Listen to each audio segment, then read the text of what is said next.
A primeira sessão de estúdio da história dos Rolling Stones aconteceu em outubro de 62, no Clayton Sound Studios, onde a banda gravou uma fita demo, mas na época, a banda ainda não tinha Bill Wyman no baixo e nem Charlie Watts na bateria. Junto de Brian Jones, Ian Stewart, Mick Jagger e Keith Richards, estavam Dick Taylor e o baterista Tony Chapman. Só em janeiro de 1963 que Charlie Watts aceitaria entrar para os Stones que, àquela altura do campeonato, já tinham um novo baixista, Bill Wyman. Essa formação do sexteto gravou junta pela primeira vez no número 35 Portland Place, Londres, no IBC Studios, a convite do engenheiro de som Glyn Johns, para que a banda pudesse conseguir um contrato com a demo.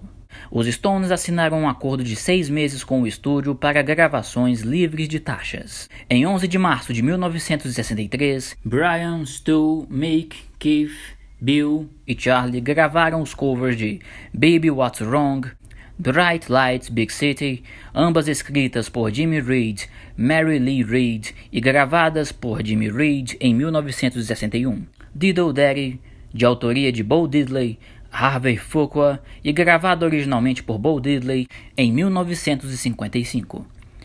I Want to Be Loved, escrita por Willie Dixon e gravada por Muddy Waters em 1955, e Road Runner, escrita por Bo Diddley e gravada por ele em 1959.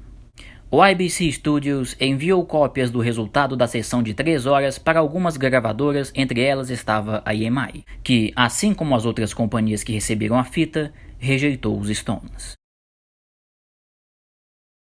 Sem um contrato com gravadora, a banda seguia tocando em lugares como o Ealing Jazz Club e o Crawdaddy Club, cujo dono era o primeiro empresário dos Stones, Giorgio Gomelsky. Em 14 de abril de 1963, os Stones estavam tocando no Crawdaddy Club, em Richmond, Londres. Enquanto executavam seu set, 4 jovens vestidos de forma idêntica, com sobretudo de couro, adentraram ao clube. Eram os Beatles. A banda na época estava promovendo seu segundo single, From Me to You.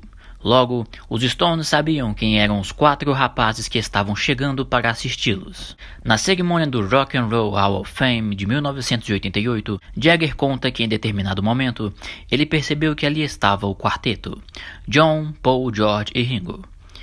O monstro de 4 cabeças. Eles tinham cabelo longo, roupas desalinhadas, mas eles tinham um contrato de gravadora.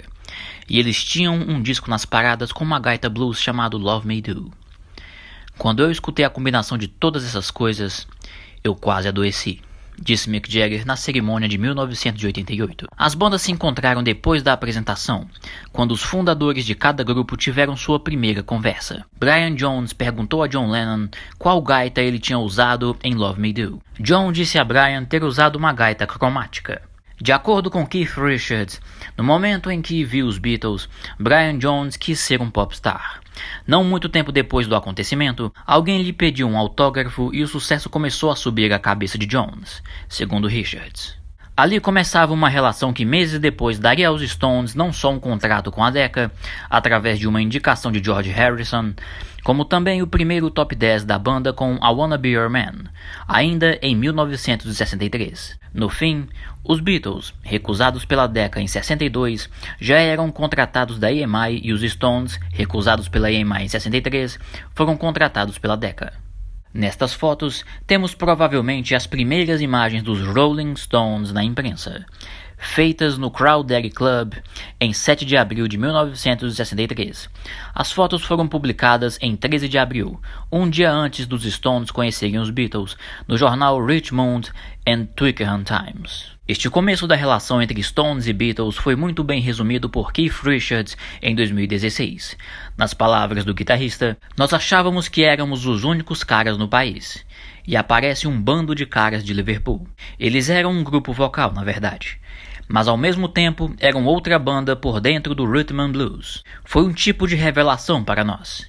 E de fato, nós fomos uma revelação para eles.